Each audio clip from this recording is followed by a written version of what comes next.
Welcome back to another episode of Harmonious at Lunch, the show that fuels your business success. I'm Brandon Gano, your host and guide through the world of harmonious business growth. Today, we're unlocking powerful strategies with industry experts to help your business thrive. If you're a business owner, entrepreneur, or executive, you are in the right place. Join me and our incredible guests today on the journey to clarity, growth, and success. It is time to revolutionize your approach to business. Let's dive in with another episode of Harmonious at Lunch. Welcome back into some more bite-sized business advice. And today's episode is going to shake your brain noodle up a little bit, which is exactly what we love to do on this show. We're going to talk to somebody who's been there, done that, and he's going to yell at you through the microphone. So just be prepared, but it's, I promise you, pre-vetted, and we all need to hear it. He's the author of a book called Be Different or Be Dead. He's taken a startup to over $1 billion in sales. His name is Roy Osing. Welcome to the show, Roy. Thank you for being here. My pleasure, Brandon. I'm honored to be able to speak with you and your audience today. So thank you. I am honored to have you here. Not every day does somebody come on the show who's grown a startup or any company to over $1 billion in sales, and then go around yelling at people about being different. I think this is fantastic, Roy. Tell me what's behind the title of your book, Be Different or Be Dead. Okay, so the idea is really simple. It's all about differentiation. Okay, it occurred to me, and I've witnessed it. I've been doing this for 30 to 40 years, okay, as an executive leader and a CMO and an entrepreneur. And one of the problems we have right now in business, and we've had it for a long time, is the fact that businesses are finding it really difficult to differentiate themselves from the competition. Okay, they talk about being better. They talk about being best. They talk about being number one. They talk about being the market leader.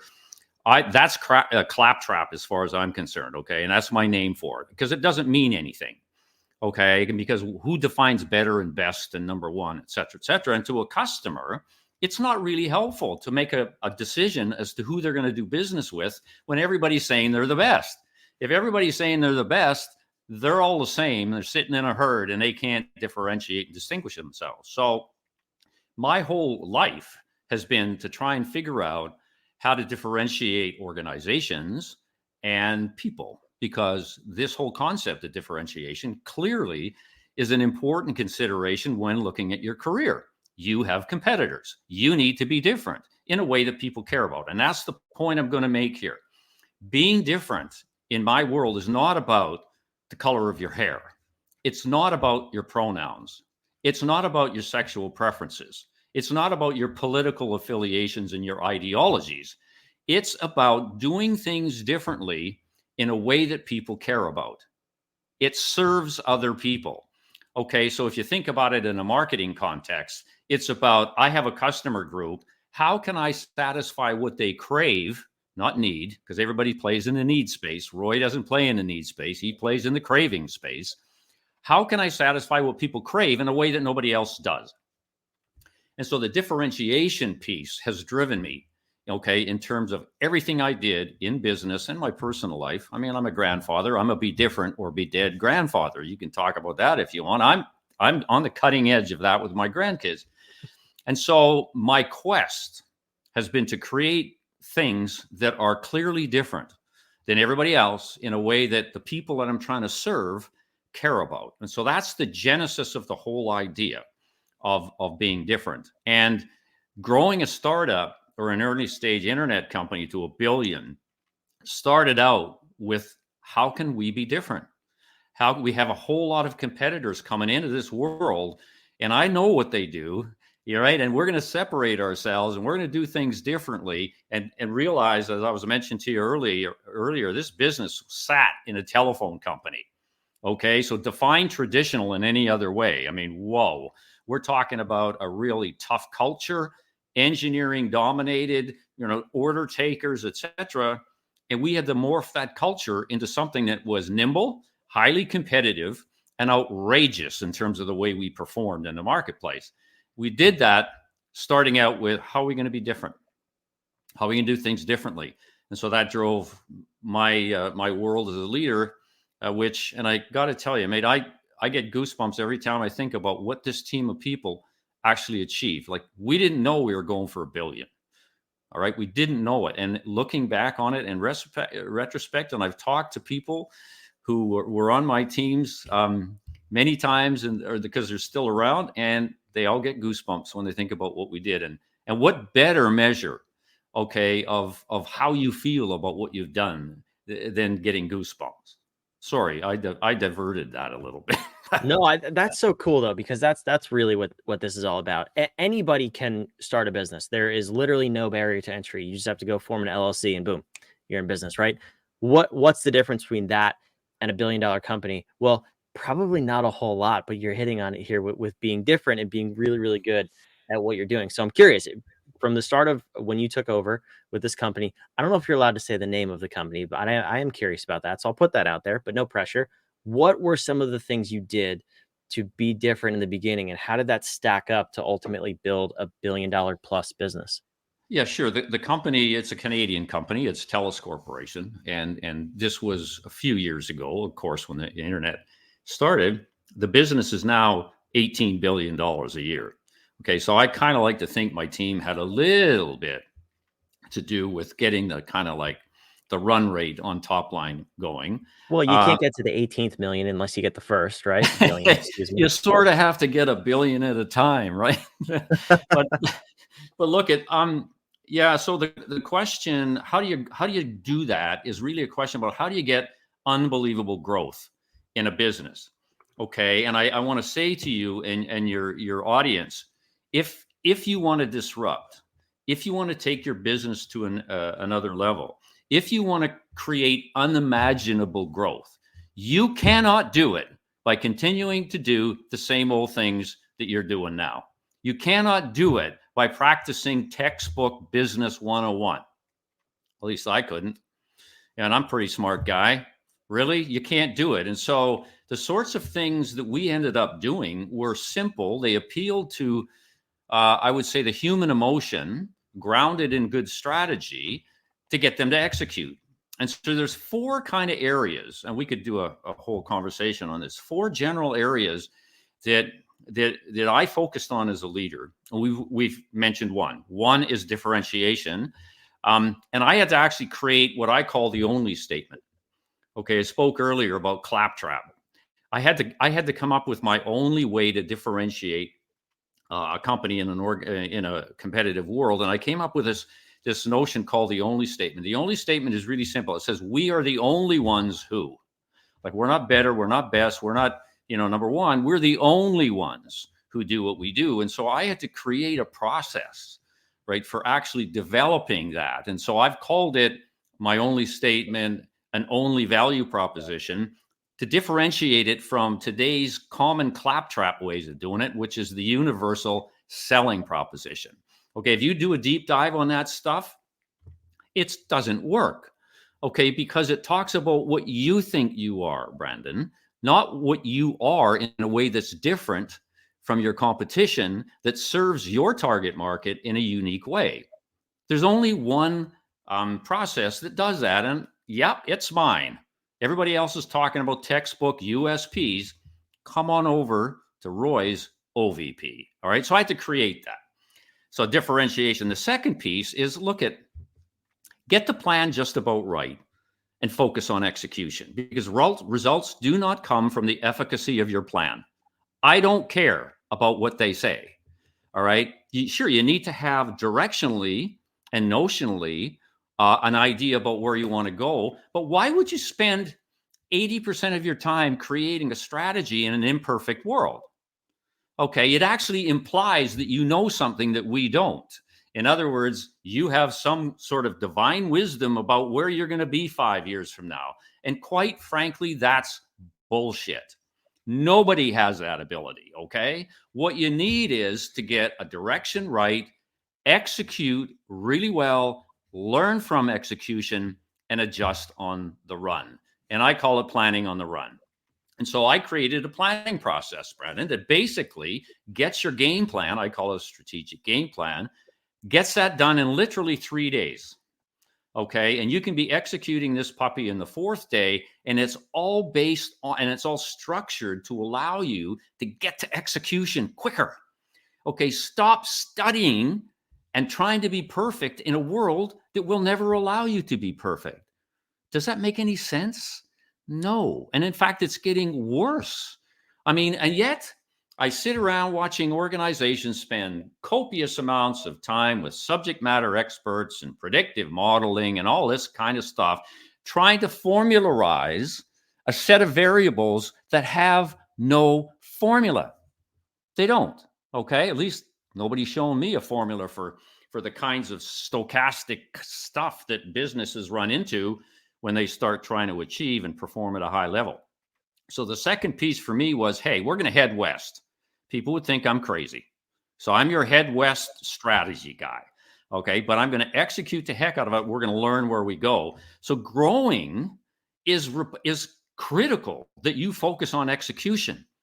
Put the textbook down. Strategic planning 101 doesn't work. You need to overlay it with some sort of strategic focus. And there's a whole bunch of components in there, which we could talk about at some point in time. I mean, about elements of execution that I drilled down on. One I thought was kind of a cool concept. I call cleanse the inside. I mean, how can you execute well and deliver value quickly if your inside is clogged up with bureaucracy? Rules don't make any sense to customers. Okay, policies that restrict frontline people from saying yes. They're saying no, right? Because they said it. So there's a whole bunch of fun in there that we got going, but it's all based on enhancing execution. The third piece is servant leadership. I call it leadership by serving around. You want to get to $1 billion? You don't get to $1 billion by sitting in the boardroom talking to the chairman or talking to your boss, okay, about strategy. And yet, I mean, do the sniff test, okay, and you'll find that probably most leaders do that.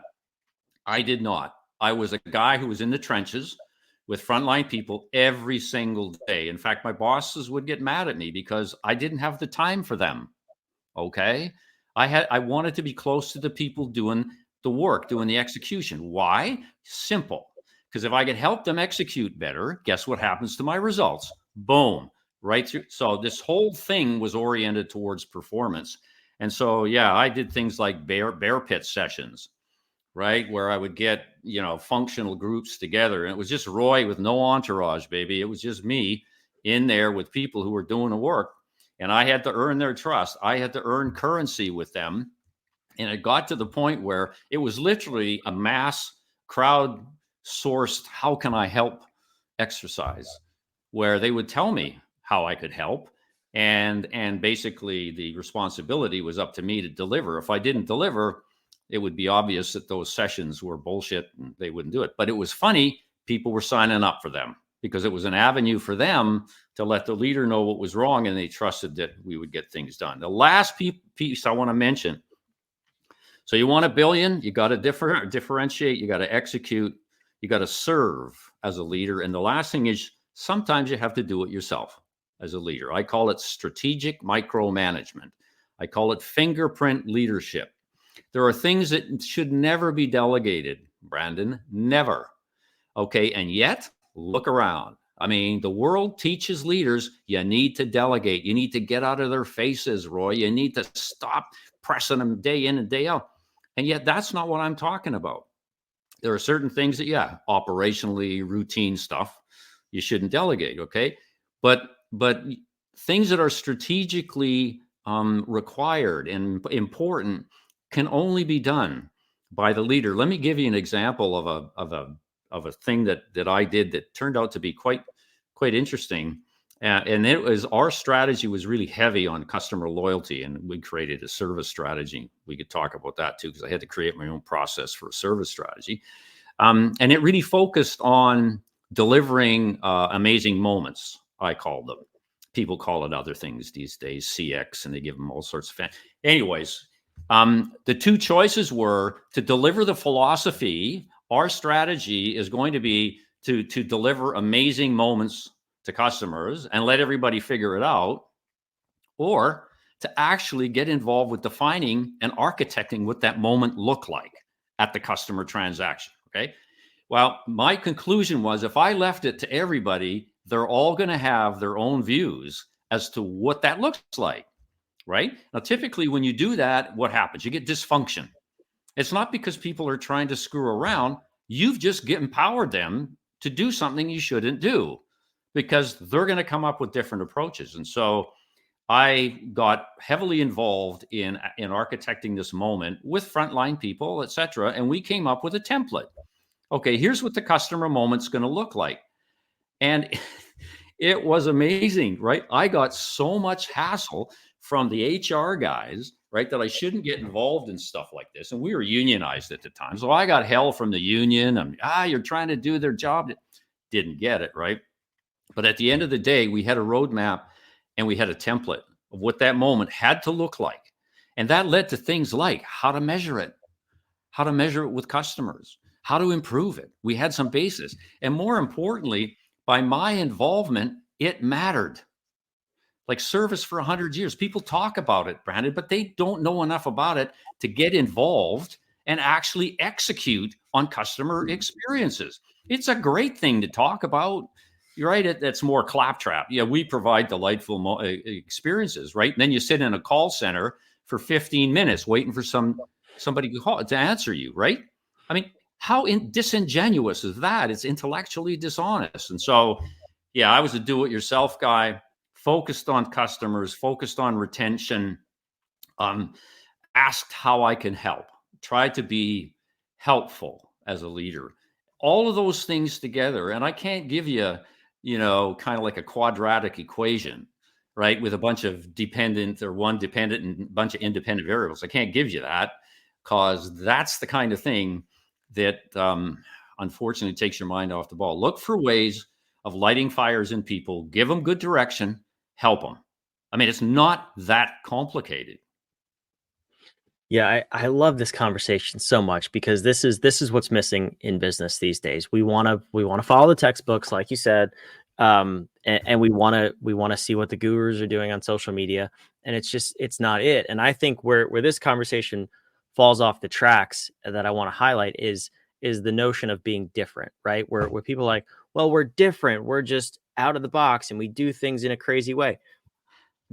What makes you different from that methodology, it sounds like, is you were intentionally and specifically different. Like you focused on an area of your business, you created a different way of doing things, you systematized it and made sure it was then consistently different. So how did you go about doing that? Before we wrap up here, like how did you say, okay, this area, customer service, for example, is the next area we'll focus on being different? Was there any sort of 80-20 analysis to say like this is going to get us a huge lift and then we'll move on, or was it something bigger than that? It was something bigger than that.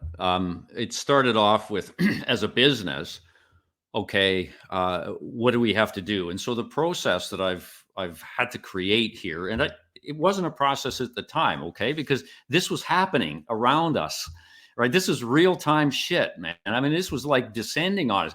We had small companies coming in trying to eat our lunch because we had high prices because we just came out of monopoly. We had all this stuff going. Deregulation. We had both of my arms tied behind my back. It was like a war.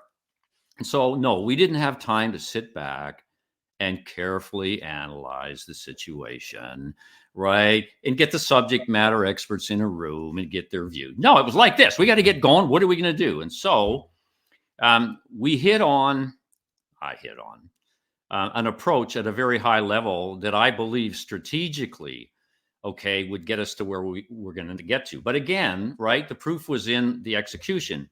And so this is the only statement, okay? And for you listening out there, stop what you're doing. I want you to work on creating an only statement for your business, okay? And if you need help, email me, for God's sake. That's what I'm here for. I'm here to try and help. This is what we came up with. Okay, this business, we said we are the only ones who unleash the power of the internet by delivering customized, integrated solutions anywhere, anytime. Now, it turns out that that's a very huge mouthful, okay?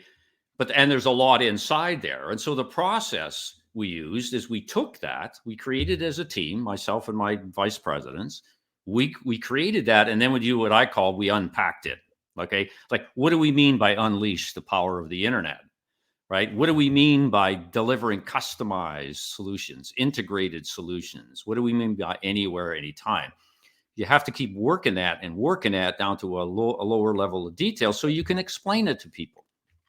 Like an example of a customized integrated solution was intended to leverage on the fact that we had other products and services by virtue of being a telephone company that nobody else had, right? We had, quote, the old long distance, oh, I know, right? Let me tell you, that was a huge leveraging factor for us. We provided home service. We provided telephone.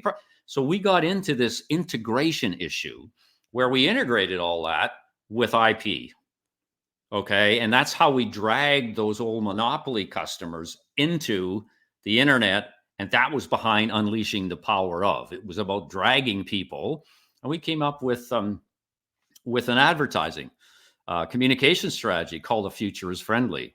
You see, one of the things about new technology is it scares people. And in the day when the internet was coming in on us, people didn't understand it. They were all voice people. I'm not just talking about in the telephone. I mean, any business. It was a PBX, brother. It was a PBX, right? And a multi-line telephone. And somehow we had to get them over into the IP world and make them comfortable with that. So the genesis of the Future is Friendly campaign, which, by the way, and I've been gone since 2002, Brandon. So I've been gone for, okay, that campaign, that strategy has life, man. It's still there. It leverages, and you check it out. You Google this afterwards. What does it look like? It leverages on animals. We were the first telephone company, business actually, to use animals, okay, as a creative way of expressing friendliness. And we applied that against technology. And so the Future is Friendly was sort of the backdrop of this only statement that said, it's going to be okay, right? We're here for you. It's going to be okay. And these are the sorts of capabilities that we created to support customers through the transition. Nobody else was doing that. They were flogging IP at cheap prices. They were easy pickings, dude. They were easy pickings because our customers, who we had for a long time, they were at risk to move. Now, some of them did, of course. You always get that. But we played the high value market share game, not the market share game. There were a lot of customers that, quite frankly, were not profitable, and we didn't, that they were going to go. We got that. So we managed the share where everybody else, of course, is trying to increase share. We managed it. So we didn't want just everybody. And so that whole strategy came from, we're going to unleash the power of the internet, and we're the only ones who does that. Now, the thing you got to realize out there is that only statements are temporal. Okay, they exist at a point in time, and they're always draft. They're never, ever for real forever. Why is that? It's because the world won't let us. The world keeps changing. Competitors keep changing. Customers start yielding different sorts of power, etc. And so you have to move with that. You have to shift with that. And so the only statement becomes a bit of an amoeba. Okay, it looks this way today, and a year from now, it may look this way. And that's a good thing. As long as you're driven to be the only one that does what you do in a way that your customers care about, you're on the right track. Let it be whatever it's going to be. A lot of people have difficulty with the fact that it's not permanent, Brandon. And the reason for that is we teach them that the answer we come up with as a result of the formula, right? You can see it coming, right? Is forever going to be right. Well, that's not the way it works in business. I'm sorry. You can't formularize human beings. And so you got to have a model that moves with them, not pushes something on them and expects something in return. So exciting stuff. Roy, I love it. This episode was a gold mine, and we could have 7 more episodes. We could have 4 for sure, diving deep on all of your 4 principles. So we will definitely have you back in the future. But this, at least for to start, a little teaser on differentiation was full of gold nuggets. So thank you so much for being here. Where can the listener go to grab your book and learn more about you? So bedifferentorbedead.com is my website. Please come and visit. I've tried to get as many resources in there as I could. There's a page in there that talks about the 7 books that I've written, including the latest one, which is how I took a startup to $1 billion in sales using audacious, unheard of ways. I blog every week on this stuff, and I've been doing it since '09. Okay, so this is not new. So there's a ton. So if you wanted, for example, information on the only statement, go to the website, search the blog on the only statement, and you'll get lots of content. So hopefully that's helpful. And the other thing is that I have an email address, roy.osing@gmail.com, and I'm really happy, Brandon, to have a one-on-one with people who are interested to learn more. And I mean, I have people sending me draft copies of their only statement from podcasts like this, to say, wow, I really think that's cool. I've created this. What do you think?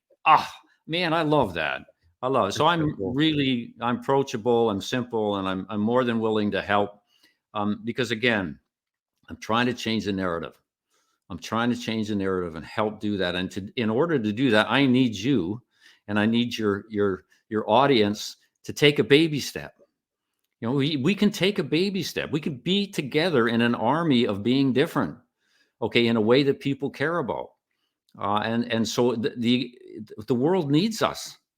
I mean, it's getting so boring, so pedantic, right? I mean, seriously, and to your point earlier, it's not just about being different. It's about strategically creating a unique place in the world that delivers amazing value to the people you serve. That's what this is about. And it's missing in action, dude. It's missing in action. Amen. I couldn't have said it better myself. That's why this podcast exists. Roy, thank you for coming here and disrupting the listeners and giving us hope of a better future. I appreciate it. Oh, you're very welcome. My pleasure. And only yelling a little bit, but we needed it. I told you, listen, wherever you're listening or watching, first and foremost, go check out Roy's website and email him. Take action, right? Execute. That was the principle he told you about. Prove it. Go execute. Go do something. Make a difference in your business.